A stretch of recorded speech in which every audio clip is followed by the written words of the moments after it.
நீங்கள் சுவிசேஷ ஊழியம் செய்பவரா அல்லது சுவிசேஷ வாஞ்சை உள்ளவர்களா? உங்களுக்காக ஒரு நற்செய்தி. அக்டோபர் 1, 2 அரசு விடுமுறை தினத்தன்று விசேஷித்த சுவிசேஷ ஜெப முகாம் நடைபெற இருக்கிறது. காலை 9 மணி முதல் இரவு 7 மணி வரை. தேவ செய்தி தீர்க்கதரிசி வின்சென்ட் செல்வகுமார். எழுப்புதலுக்கு ஜெபம் பண்ணுகிற அளவிற்கு சுவிசேஷம் அறிவிக்கிறவங்க இல்லை. சுவிசேஷம் அறிவிக்காமல் எழுப்புதல் வருவதற்கு வாய்ப்பில்லை. நீங்க எவ்வளவுதான் ஜெபம் பண்ணாலும், ஜெபம் ஒரு மழை மாதிரி தண்ணி பெய்தாலும் அந்த தண்ணீர் செடிகளுக்கு பாய்ச்சப்பட்டால் தான் செடி வளரும். மழை பெஞ்சாலும் வளர்ந்துடாது, செடிக்கு போகணும். அது மாதிரி அவைகளை கொண்டு போய் சேர்க்கிற பணி தான் சுவிசேஷகர் பணி. சுவிசேஷகர் எல் வின்சென்ட்ராஜ், சகோதரி கலா வின்சென்ட்ராஜ், சகோதரர் ஜோனத்தான், சகோதரி ஏஞ்சலின் ஜோனத்தான். இன்னும் சில தேவ ஊழியர்கள் கலந்து கொள்ள இருக்கிறார்கள். இடம் வானத்தின் வாசல் எழுப்புதல் ஜெபமையம், செம்பட்டி, திண்டுக்கல். தேவ பிள்ளைகளே, இந்த ஜெபமுகாம் தேவனின் சுவிசேஷ திட்டங்களை புரிந்து கொள்வதற்கும் கர்த்தரின் பாதத்தில் ஜெபத்தோடு காத்திருக்க உங்கள் யாவரையும் அன்போடு அழைக்கிறோம். உடனே உங்கள் வருகையை முன்பதிவு செய்ய கீழே உள்ள தொலைபேசி எண்ணை தொடர்பு கொள்ளுங்கள். 94000449 அல்லது கீழே உள்ள லிங்கை பயன்படுத்தி முன்பதிவு செய்யுங்கள். அறுவடைக்காக தேவன் உங்களை ஆயத்தப்படுத்தும் தருணம் இது. எனவே தவறாமல் கலந்து கொள்ளுங்கள்.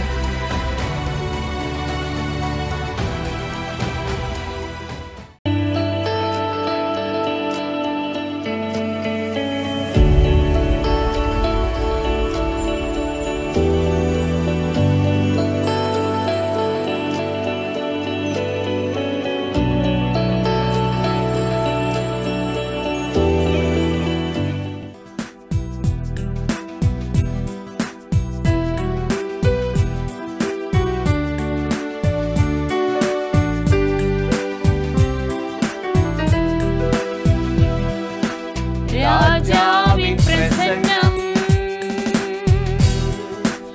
எப்போதும் ஆனந்தம். மகிமையின் ராஜனை தரிசிக்கும் நேரமே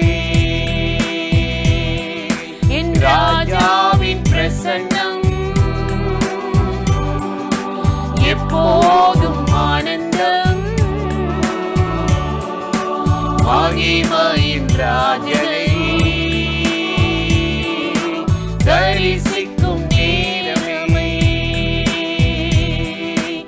அன்பே அன்பே அன்பே என் அன்பே அன்பே அன்பே அன்பே என் அன்பே.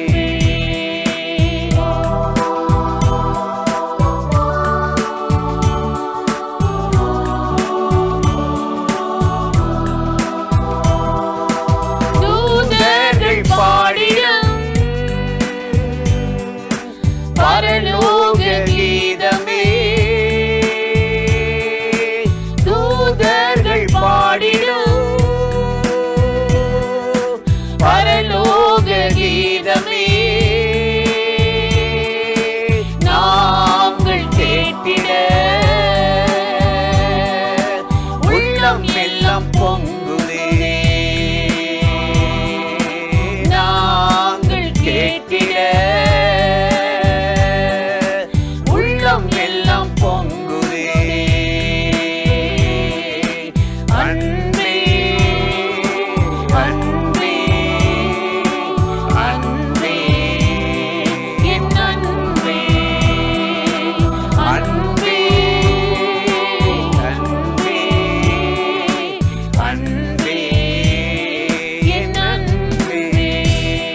அடைக்கலம்,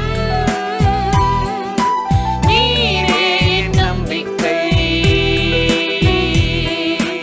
அன்பே அன்பே அன்பே என் அன்பே, அன்பே அன்பே அன்பே என் அன்பே, என் ராஜாவின் பிரசன்னம் எப்போதும் ஆனந்தம். மகிமையின் ராஜனை தரிசிக்கும் நேரமே, என் ராஜாவின் பிரசன்னம் எப்போதும் ஆனந்தம். மகிமையின் ராஜனை தரிசிக்கும் நேரம். பிரியமானவர்களே, ஆண்டவராகிய இயேசுவின் நாமத்தினாலே இந்த காலை நேரத்தில் இயேசுவை தினம் பார்ப்போம் என்ற இந்த நிகழ்ச்சியின் மூலமாக உங்களை சந்திப்பதில் மிகுந்த மகிழ்ச்சி அடைகிறேன். கர்த்தர் நல்லவர், கிருபையும் இரக்கமும் நிறைந்தவர். இந்த நாளில் கட்டாயம் உங்களை ஆசீர்வதித்து நடத்துவார். இன்றும் கூட ஒரு வேத வசனத்தை உங்களுக்கு ஞாபகப்படுத்தி சில காரியத்தை சொல்லி ஜெபம் பண்ணுவது நல்லது என்று உணர்ந்தேன். தானியேல் 5:23 பார்த்தால் தேவன் அந்த பெல்தெசார் ராஜாவை பார்த்து சொல்லுகிறார், தம்முடைய சுவாசத்தை அவர் கையில் வைத்திருக்கிறார். எவ்வளோ ஒரு அருமையான வார்த்தை. பெல்தெசார்னு ஒரு ராஜா இருந்தான். அவன் யாரையும் மதிக்க மாட்டான், தேவனுக்கும் பயப்படாதாள். அவன் எவ்வளோ கொடூரமானவன் என்றால், எருசலேமிலிருந்து அவனுடைய தகப்பன் கொண்டு வந்த அந்த ஆலயத்தின் பாத்திரங்களை கொண்டு வர சொல்லி அவனும் அவனுடைய பிரபுமார்களும் வைப்பாட்டிகளும் சேர்ந்து குடிச்சு கும்மாளம் போடுறாங்க. புசிப்போம் குடிப்போம் மடிவோம் என்ற வார்த்தை மாதிரி ஒரு தெய்வ பயமே கிடையாது. நாட்டை சீரழிக்கிறான். அந்த நேரத்தில் ஒரு கை தோன்றுகிறது அவனுக்கு. தோன்றி ஒரு வசனம் எழுது, மெனே மெனே தெக்கேல் அப்படின்னு எழுதப்படுது. நீ தராசில் நிறுக்கப்பட்டாய், லேசாக காணப்படுற. இது அர்த்தம் ஒருத்தருக்கும் தெரியல. தானியேலை கொண்டு வர்றாங்க. அப்போ தான் அவர் சொல்கிறாரு, கர்த்தர் உன்னை உயர்த்தினார், நீ அவரை புகழ்கிறதுக்கு பதிலாக, பரலோகத்தின் தேவனை மகிமைப்படுத்துறதுக்கு பதிலாக தன் கையில் உம்முடைய சுவாசத்தை அவர் வச்சிருக்கிறாரு. நீ அவரை பணிந்து கொள்ளாமல் தேவர்களையும் மற்ற தெய்வங்களையும் மனிதர்களையும் புகழ்ந்து கொண்டு இருக்கிறாயே. அன்றைக்கே அவன் சுவாசத்தை கர்த்தர் வாங்கிட்டார், எடுத்துட்டார். நம்ம சுவாசம் அவர் கையில் இருக்குதான். ஆண்டவர் எப்படி மனுஷனை படைத்தாரா? ஆதியாகமம் 2:7 பார்க்குறோம். களிமண்ணை பிசைந்தார். அதில் ஒன்றும் இல்லை, அது கீழே போட்டால் நொறுங்கிடும். யாராவது ஏறி மிதிச்சா மண்ணுக்கு அப்படியே கட்டிலாம் உடஞ்சி போயிடும். அப்படி மண்ணான அந்த களிமண்ணை தன்னுடைய சுவாசத்தை மூச்சை மனுஷன் மேலே கர்த்தர் ஊதினாராம். உயிருள்ளவன் ஆயிட்டானா, ஆத்துமா ஜீவன் ஆயிடுச்சான். தேவனை துதிக்கவும் பாடவும் மகிமைப்படுத்தவும் ஆண்டவர் அவனை ஏற்படுத்தினார். அதனால தான் வேதம் அருமையாக சொல்லுகிறது, எல்லாருக்கும் ஜீவனையும் சுவாசத்தையும் கொடுக்கிறவர் என்று. அப்போஸ்தலர் 17:25 அப்போஸ்தலனாகிய பவுல் ரொம்ப அருமையாக ஆண்டவரை துதிக்கிறார். இன்னைக்கு உங்கள் சுவாசம் இரவலாக கர்த்தர் உங்களுக்கு கொடுத்த ஈவு. இதை வைத்து கர்த்தரை மகிமைப்படுத்தலாம், விரோதமாகவும் வாழலாம். பெல்தெசார் விரோதமாக வாழ்ந்தா அவன் உயிரை ஆண்டவர் அந்த சுவாசத்தை திரும்ப ரிட்டன் வாங்கிக்கிட்டார். என்னத்துக்கு நீ பூமியிலிருந்து இடத்த அடைச்சி கெடுத்து நீயும் கனி கொடுக்கலை, மற்றவங்களையும் கனி கொடுக்க வைக்கலேன்னு சொல்லி அந்த சுவாசத்தை திரும்ப வாங்கிட்டாரா. வேதம் ரொம்ப அருமையாக சொல்லுது. 104 சங்கீதம் 29வது வசனத்தை நாம் வாசித்து பார்த்தால், நீ உம்முடைய முகத்தை மறைக்க அவைகள் மாண்டு போகும், உம்முடைய சுவாசத்தை வாங்கி கொள்ள மண்ணுக்கே திரும்பும். இன்றைக்கு மனிதர்களுடைய வாழ்க்கையை பாருங்கள். தேவனை நம்பாதவர்கள், புறக்கணிக்கிறவர்கள், அவருக்கு இடம் கொடுக்காதவர்கள், தாறுமாறாய் வாழ்கிறவர்கள், தேவனற்றவர்கள், எந்த நேரம் என்ன நடக்குன்னு தெரியாது. ஆனால் ஒரு தேவ பிள்ளை இந்த சுவாசத்தை தந்த, இந்த களிமண்ணில் சுவாசத்தை ஊதின அந்த தேவனுக்கு நன்றியாக தன்னை தாழ்த்தி அவன் தேடும்போது நம்ம காலங்களை கர்த்தர் கையில் வச்சிருக்கிறாரா. மருத்துவர் கையில் இல்லை, வியாதியின் கையில் இல்லை. இன்னைக்கு நம்ம காலங்கள் அவர் கையில் இருக்கிறது. அதனால தான் சங்கீதக்காரன் சொல்லுகிறான், என்னுடைய காலங்கள் உம்முடைய கையில் இருக்கிறது என்று சொல்லுகிறார். இன்றைக்கு காலையில் இந்த நிகழ்ச்சியில் இணைந்து இந்த வார்த்தைகளை கேட்டுக்கொண்டிருக்கிற எனக்கு அருமையான சகோதர சகோதரிகளே, இன்றைக்கு நம்முடைய வாழ்க்கை எப்படி இருக்கிறது? அவர் வாயின் வார்த்தையால், சுவாசத்தினால் சர்வ சேனை சிருஷ்டிக்கப்பட்டதா. இன்னைக்கு அந்த ஆண்டவருக்கு இந்த பூமியில் நீங்கள் மகிமையாக வாழத்தான், அவருடைய நாமத்தை, புகழ்ச்சியை, கீர்த்தியை பரப்பத்தான் ஆண்டவர் இந்த சுவாசத்தை கொடுத்திருக்கிறார். இன்னைக்கு எதுக்காக வாழ்கிறீங்க? பிள்ளைக்காக வாழ்கிறேன், சம்பாதிக்க வாழ்கிறேன், சொத்து சேர்க்கணும் ஓடுறேன், அதெல்லாம் இருக்கட்டும். இந்த பூமியில் உங்களுக்கு ஜீவனையும் சுவாசத்தையும் தந்து உங்களை வழிநடத்துகிற தேவனுக்கு நீங்கள் என்ன செய்ய போகிறீங்க? இந்த நாளில் உங்களை அர்ப்பணித்து, ஆண்டவரே இனி உமக்காக வாழ்வேன், என் குடும்பம், நானும் என் வீட்டாரும் உம்மையே சேவிப்போம் என்று நீங்கள் ஜெபமணி அர்ப்பணித்து பாருங்கள்.